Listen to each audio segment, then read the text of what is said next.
I'm Moumita, Assistant Professor Agriculture Statistics, GIET University. Welcome to this lecture. Here we are going to conquer the topic of correlation. So it's one of the important thing that students study in all statistics courses. And the good news is it's not really a difficult concept at all to understand. That's gonna take a little bit of time. Bear with me and I will make sure you will understand all of this. Alright? Okay, let's start the topic. Okay, let's talk about bivariate data first. So, what is bivariate data? Actually, it consists of observations that on each of two variables measured on the same individuals. Okay, for example, height and weight of a class of student, ages of husbands and wives, monthly incomes and expenditure for a number of families, etc. etc. Okay, so if there are more than two such variables, then we'll be calling as multivariate data. Okay, in case of bivariate or multivariate distributions, we may be interested in discovering or measuring the magnitude and the direction of relationship between two or more variables. For this purpose, we use the statistical tool known as correlation. Okay. So what is correlation basically? It is nothing but if the changes in one variable affects change in another variables, then the two variables are said to be correlated. Okay, they are said to be correlated in that case. That means correlation is nothing but degree of associationship. Okay, that is your correlation. But here we should remember that correlation is not equal to your causation. Okay, correlation is not causation. High correlation doesn't imply causation. We cannot conclude that there is a cause and effect relationship between two variables just because they are strongly correlated. There might be another variable that is lurking behind that we don't know. Okay, so correlation is not causation. So these are the basic assumptions of correlation. First of all, first assumption is your variable in the study are continuous. Okay, so here the variables are continuous in nature. Okay, and they are normally distributed. This point is very important. Again, I am saying the variable should be continuous random variable which are normally distributed. Okay, so most importantly in correlation we are considering only linear relationship between variables. Here whatever relationship we are drawing, this is nothing but your linear relationship. Okay, third point is each pair of observation is unconnected with another pair. That means they are independent. Okay, I think that's clear to you all. Next is your methods. So what are the basic methods of studying correlation? Okay, here we have four different methods. First is your scatter diagram. Second, Kerr-Pearson's coefficient of correlation, Spearman rank correlation, and regression line. So in this lecture we are going to discuss about these two. Rest these things we'll be discussing in some other video. Okay, so let's discuss about this thing. So first is your scatter diagram. Okay, so this is the simplest way of diagrammatic representation of what? Of bivariate data. Okay, now we know what is bivariate data. So if the values of x and y is nothing but is a variables. X is one variable and y is another variable. So if the values of these two variables plotted along with x axis, this is your x axis, and y axis in xy plane, then the diagram of dots, this is called scatter diagram that you already know, I think. So this method, here the most important point is this method is not at all suitable if the number of observation is fairly large. Obviously, if your number of observation is quite large, this method is not going to help us. Okay, so from this scatter diagram, if these points are very close to each other, we should expect a fairly good amount of correlation between the variables. And if these points are widely scattered, a poor correlation is expected. Okay, this is all about scatter diagram. Okay, now types of correlation. So here first is our positive correlation. So what is positive correlation here? Positive correlation is nothing but when the variables moves in same direction. When the variables moves in same direction, then these variables are said to be correlated positively. Okay, then they are said to be correlated positively. That means if the one variable increases, another also increasing, or if the one variable is decreasing, another variable is also decreasing. That means they are deviating or they are moving in the same direction. Here in this picture it is very clear that if x is changing, accordingly y is also changing, y is also increasing. That means they are deviating in the same direction. That means these two variables are positively correlated, or you can say these two variables are direct. The correlation is direct or positive. Okay, I think that's understandable. So what are the examples? For example, height and weight. If height of a person is increasing, obviously weight of that person will increase accordingly. This type of relationship is positive in nature. That means height is also increasing, weight is also increasing. They are deviating the same direction. Likewise, we also have other examples like household income and expenditure. If income of a family is increasing, obviously expenditure will also increase accordingly. Next example, amount of rainfall and yield of crops. It is obvious that if rainfall is increasing, the amount of rainfall is increasing, yield of a crop will also increase. These are examples of positive correlation. Okay, next is your negative correlation. Now what is negative correlation? That is opposite to the positive correlation. That means if increase in one variable results in corresponding decrease in the other variable, then the correlation is said to be inverse or negative correlation. That means if one variable is increasing, another is decreasing. If x is increasing, y is decreasing, or if x is decreasing, y variable is increasing. That means they are deviating in opposite direction. If so, then two variables are said to be negatively correlated, or there is inverse relationship between these two variables. Okay, right? So what are the examples like your price and demand? These two are negative related. If price is increasing, demand will automatically goes down. Second is volume and pressure of perfect gas, yield of a crop and plant infestation. Okay, these are negative correlation. Okay, so negative correlation, scatter diagram of negative correlation is looks like this. If x is increasing, y is decreasing, or if x is decreasing, y is increasing. Okay, next is your no or zero correlation. Okay, next is no or zero correlation. What is that?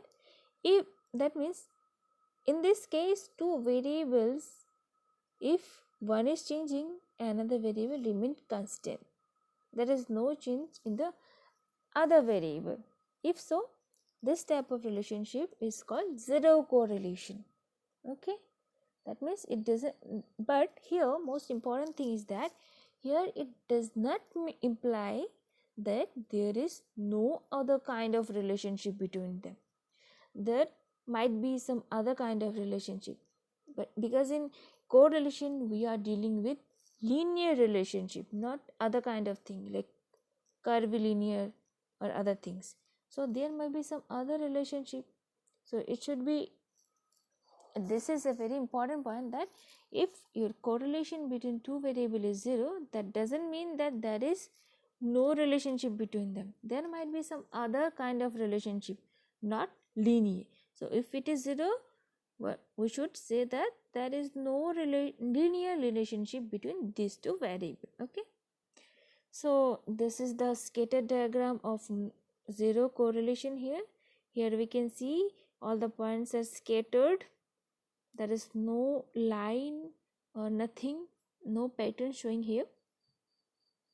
So this is the scale showing the correlation coefficient. Okay, see, the most important thing is correlation coefficient takes values from -1 to +1. This is the most important point. Correlation coefficient takes values from -1 to +1. So if your correlation coefficient is equal to 0, that means there is no linear relationship. If this correlation coefficient going towards 1, that means if it is less than 0.05, then your correlation coefficient is weak. If it is more than 0.5, then strong. If it is less than -0.5, then it is weak. If it is greater than -0.5, then it is strong correlation. Okay, next is properties. What are the basic properties of correlation coefficient? Okay, first is that I already discussed, its value ranges between -1 to +1. Okay, second is it is not affected by change of scale. It is not affected by change of scale or origin. Okay, third is correlation shows symmetry, means correlation between variable x and y is equal to correlation between variable y and x. That is, these two are same. Okay, fourth is correlation is not a resistant measure. What does it mean? It means it is strongly affected by even a few outlying observation. Okay, if in your data outliers are present, then that going to affect your correlation coefficient. Okay, the fifth is if your R or correlation coefficient is greater than 0, it denotes positive correlation. If it is less than 0, it denotes negative correlation between two variables. If it is 0, that means there is no linear relationship. Okay, there is no linear relationship, that is these two variables are independent. This, if one is changing, another is not affected by that change. If it is +1, then your correlation is perfect positive. If it is -1, then your correlation is perfect negative. Okay, so this is the scatter diagram showing perfect positive correlation and perfect negative correlation. Okay, here you can see in perfect positive correlation, all points are lying in this line perfectly. So perfect positive means what? Positive means if x is changing, x is increasing, y is also increasing. That means x and y changing or moving in the same direction. But in case of positive correlation, they are in a line. In case of negative, same thing, they are lying in a line, but here If x is increasing, y is decreasing. If x is decreasing, y is increasing. That means they are moving in opposite direction. So this already discussed that if no relationship is there, the scatter diagram will show a dispersed dot present in the graph. Okay, so here it's showing in this picture, it is clear that this is showing the positive correlation. We can see the dot points, they are lying in these two quadrant, first and third quadrant. If you this negative relationship showing, most of your points are lying in this second and fourth quadrant. No relationship, see here you can see all the points are lying scatteredly in the graph. So our next method was Pearson coefficient of correlation. Now this is very important measure and this is used by everyone, you can say. So it is basically suggested by Professor Karl Pearson. He was a British biometrician. Okay, and it is also known as Karl Pearson coefficient of correlation because of him only. So it's nothing but useful for measuring degree of linear relationship. That means your correlation coefficient between two variables.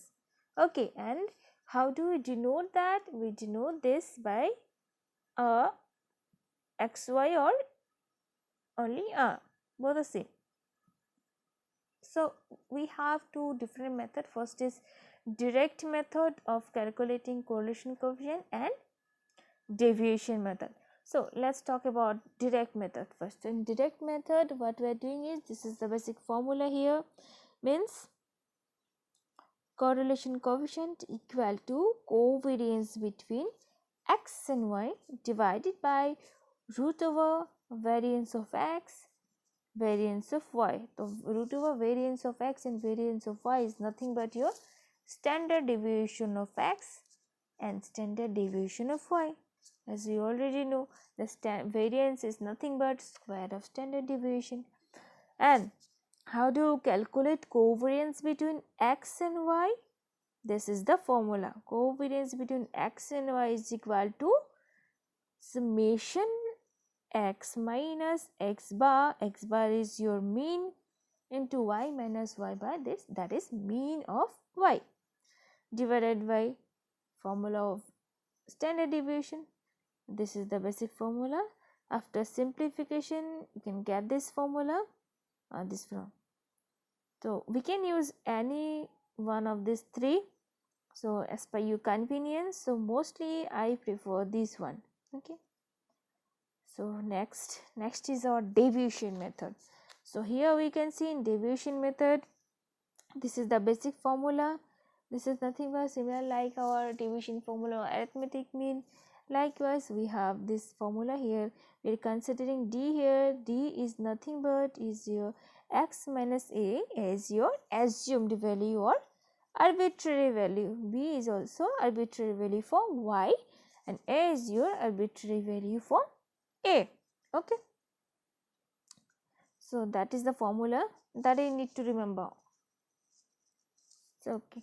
Now we know how to calculate, measure the coefficient correlation, but how to test the significance of correlation coefficient, and we can test that using student t-test. Obviously I'm gonna discuss this student t-test in some other video, but for the time being just remember that we are using t-test, or we can say student t-test, for testing the significance of correlation coefficient. Now what is significance? Okay, before that I just want to clear that if your t value, so after this t value, if you calculate this t value, and yes, we have a separate table t value.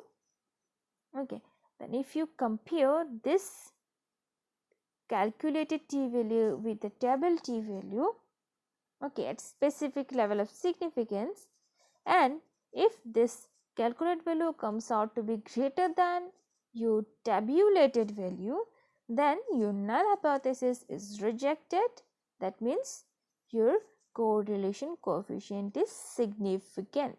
Now, what is significant? What is the meaning of that? Actually, significant correlation means that the probability of obtaining such a correlation coefficient by chance. Okay, by chance. That means if your correlation coefficient test of significance comes out to be significant, that means your result indicates the presence of a true relationship. Okay, not by chance, it's a true relationship. If it is not significant, that means that you're getting that result by chance. Okay, so let's take an example here. So this is a very basic example. So here saying that from a paddy field 12 plants were selected at random. 12 plants were selected at random. Length of panicle in centimeter. Panicle length is a x, one variable is a panicle length.